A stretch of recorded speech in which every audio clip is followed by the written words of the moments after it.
Welcome to our special educare. তোমরা যারা পশ্চিমবঙ্গের গ্রাম পঞ্চায়েতের পরীক্ষার প্রস্তুতি নিচ্ছ তাদের জন্য আজকের ভিডিওটা গুরুত্বপূর্ণ হতে চলেছে। আজকের ভিডিওতে আমরা 30খানা এমসিকিউ কোশ্চেন নিয়ে আলোচনা করব, যে কোশ্চেনগুলো পশ্চিমবঙ্গের বিভিন্ন পরীক্ষায় বিগত বছরগুলোতে এসেছে। সেই সমস্ত প্রশ্ন আজকের ভিডিওতে আমরা আলোচনা করব।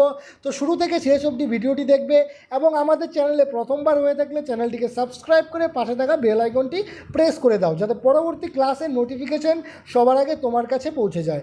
তো দেখো, 1 নম্বর কোশ্চেনে কি বলা হয়েছে। 1 নম্বর কোশ্চেনে বলা হয়েছে ভারতীয় সংবিধানের কোন অনুচ্ছেদে মৌলিক কর্তব্যের উল্লেখ রয়েছে। তো কি বলা হয়েছে, ভারতের সংবিধানের কোন অনুচ্ছেদে মৌলিক কর্তব্যের কথা উল্লেখ রয়েছে। মৌলিক কর্তব্যের কথা কিন্তু উল্লেখ রয়েছে 51 এ। এখানে দেখো 4টা অপশন আছে, 51 এ, 32, 21 এ এবং 19।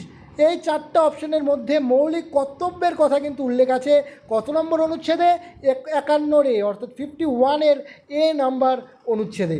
এরপরে 2 নম্বর প্রশ্নপত্রে দেখো কি বলা হয়েছে, জিরো আওয়ার কথাটি কোন দেশের সংসদীয় ব্যবস্থা থেকে গৃহীত হয়েছে। জিরো আওয়ার কথাটি কিন্তু সংসদীয় কোন ব্যবস্থার থেকে গৃহীত হয়েছে। এর সঠিক উত্তর হয়ে যাবে অপশন বি, অর্থাৎ ভারতের সংসদীয় ব্যবস্থা থেকে কিন্তু জিরো আওয়ার কথাটি গৃহীত হয়েছে। এরপরে দেখো 3 নম্বর কোশ্চেনে কি বলা হয়েছে। 3 নম্বর কোশ্চেনে বলা হয়েছে ভারতের প্রথম উপরাষ্ট্রপতি কে ছিলেন। তো ভারতের প্রথম উপরাষ্ট্রপতি doctor Rajendra Prasad, doctor Sarvepalli Radhakrishnan, doctor Zakir Hossain নাকি ভি গিরি। এর মধ্যে যেটা সঠিক আনসার হয়ে যাবে সেটা হচ্ছে অপশন বি, অর্থাৎ ডক্টর সর্বপল্লী রাধাকৃষ্ণন কিন্তু ভারতের প্রথম উপরাষ্ট্রপতি। এর পরের কোশ্চেনে কি বলা হয়েছে, অর্থাৎ 4 নম্বর কোশ্চেনে বলা হয়েছে সংবিধানের কোন তফসিলে রাজ্যসভার আইন বন্টনের উল্লেখ আছে। সংবিধানের কোন তফসিলে রাজ্যসভার আইন বন্টনের কথা উল্লেখ আছে। এটি কিন্তু অপশন সি, অর্থাৎ 4র্থ তফসিলে কিন্তু সংবিধানের রাজ্যসভার আসন বন্টনের কথা উল্লেখ আছে। এটা আসন বন্টন হবে, আসন বন্টনের কথা উল্লেখ আছে। এরপরে দেখো 5 নম্বর কোশ্চেনে কি বলা হয়েছে, ম্যাগনা কার্টা স্বাক্ষরিত হয় কোন সালে। তো ম্যাগনা কার্টা কোন সালে স্বাক্ষরিত হয়, এর সঠিক আনসার কিন্তু হয়ে যাবে অপশন এ, অর্থাৎ 1215 খ্রিস্টাব্দে কিন্তু ম্যাগনা কার্টা স্বাক্ষরিত হয়েছিল।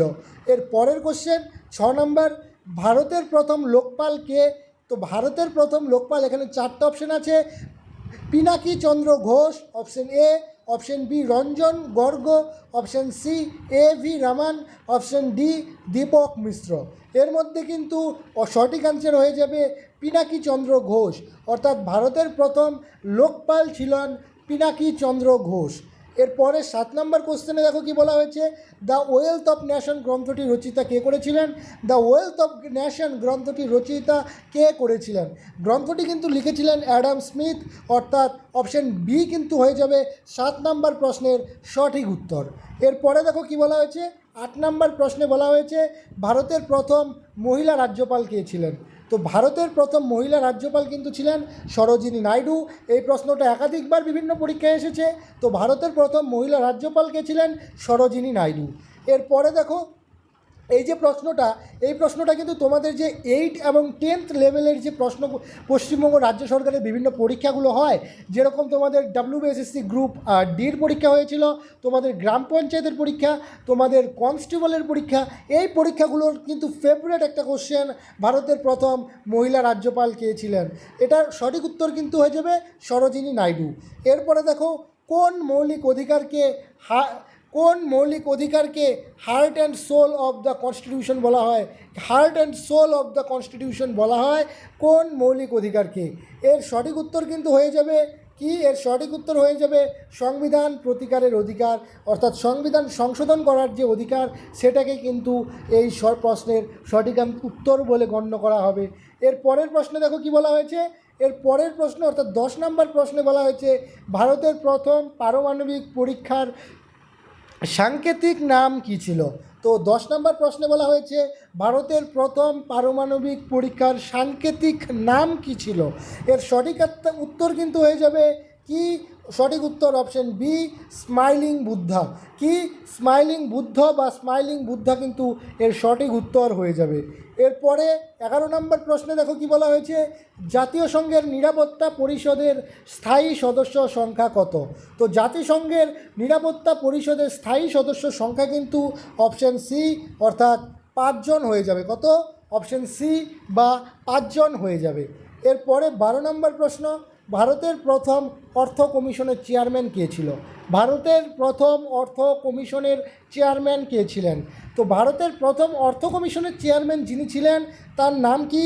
তার নাম হচ্ছে কে সি নিয়োগী। কি? K C Niyogi. এরপরে দেখো 13 নম্বর প্রশ্নে কি বলা হয়েছে, 13 নম্বর প্রশ্নে বলা হয়েছে সংবিধানের কোন সংশোধনীর মাধ্যমে ভোট দানের বয়স 21 থেকে 18 করা হয়েছে? এই প্রশ্নটাও কিন্তু তোমাদের 10th এবং 8 লেভেলের যে পরীক্ষাগুলো হয় পশ্চিমবঙ্গ রাজ্য সরকারের তার একটা ফেভারিট প্রশ্ন হিসাবে তোমরা চিহ্নিত করে রাখতে পারো। তো এই প্রশ্নটার উত্তর হয়ে যাবে কিন্তু 61 নম্বর সংবিধান সংশোধনীর মাধ্যমে। কত?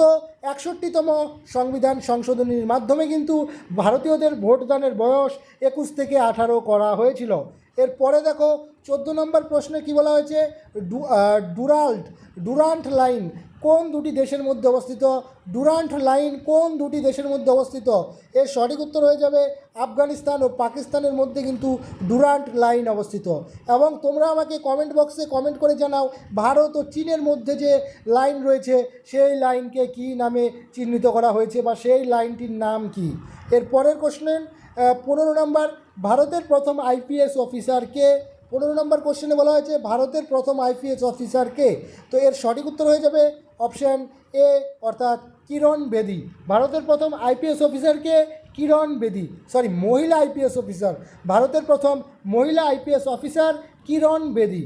তো এরপরে দেখো 16 নম্বর প্রশ্নে কি বলা হয়েছে, 16 নম্বর প্রশ্নে বলা হয়েছে ব্লু রিভলিউশন কোন ক্ষেত্রের সঙ্গে সম্পর্কিত?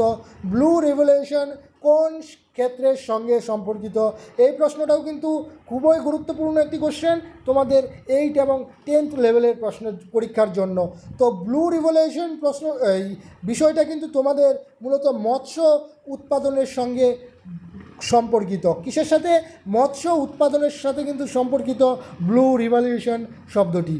এর পরের 17 নম্বর প্রশ্নে দেখো কি বলা হয়েছে, WTO এর সদর দপ্তর কোথায়? WTO এর সদর দপ্তর কোথায়? এর সঠিক উত্তর হয়ে যাবে জেনেভা। এর সঠিক উত্তর কি? জেনেভা। তোমরা আমাকে কমেন্ট বক্সে কমেন্ট সেকশনে জানাও যে WTO এর ফুল ফর্ম কি? WTO এর ফুল ফর্ম কি আমাকে কমেন্ট বক্সে জানাও। যে যে জানাতে পারবে তাকে আমি স্পেশাল একটি হোয়াটসঅ্যাপের গ্রুপে অ্যাড করে দেবো, যেখানে কিন্তু আমরা ফ্রি অফ কস্ট তোমাদের কি করব, গ্রাম পঞ্চায়েতের পরীক্ষার জন্য free of cost study materials provide করে দেবো। যখন তোমাদের নোটিফিকেশন বেরোবে তারপর থেকে সমস্ত ফ্রি স্টাডি মেটেরিয়াল কিন্তু তাকে প্রোভাইড করে দেবো। এরপরে দেখো 18 নম্বর প্রশ্নে কি বলা হয়েছে, 18 নম্বর প্রশ্নে বলা হয়েছে ভারতের প্রথম ভারতরত্ন প্রাপক কে ছিলেন? 18 নম্বর প্রশ্নে কি বলা হয়েছে, ভারতের প্রথম ভারতরত্ন প্রাপক কে ছিলেন, অর্থাৎ কে ভারতের প্রথম ভারতরত্ন পেয়েছিলেন? এর সঠিক উত্তর কি হয়ে যাবে? এর সঠিক উত্তর কিন্তু হয়ে যাবে তোমাদের অপশান সি অর্থাৎ সি রাজগোপালাচারী। সি রাজগোপালাচারীকে কিন্তু ভারতের প্রথম ভারতরত্ন দেওয়া হয়েছিল। এর পরের দেখো পরের কোশ্চেন 19 নম্বর কোশ্চেনে কি বলা হয়েছে, ডিসকভারি অফ ইন্ডিয়া গ্রন্থটির রচয়িতাকে? ডিসকভারি অফ ইন্ডিয়া গ্রন্থটির রচয়িতাকে? তো ডিসকভারি অফ ইন্ডিয়া গ্রন্থটির রচয়িতা কিন্তু পণ্ডিত জওহরলাল নেহরু। কে? পণ্ডিত জওহরলাল নেহরু কিন্তু ডিসকভারি অফ ইন্ডিয়া গ্রন্থটি রচয়িতা করেছিলেন।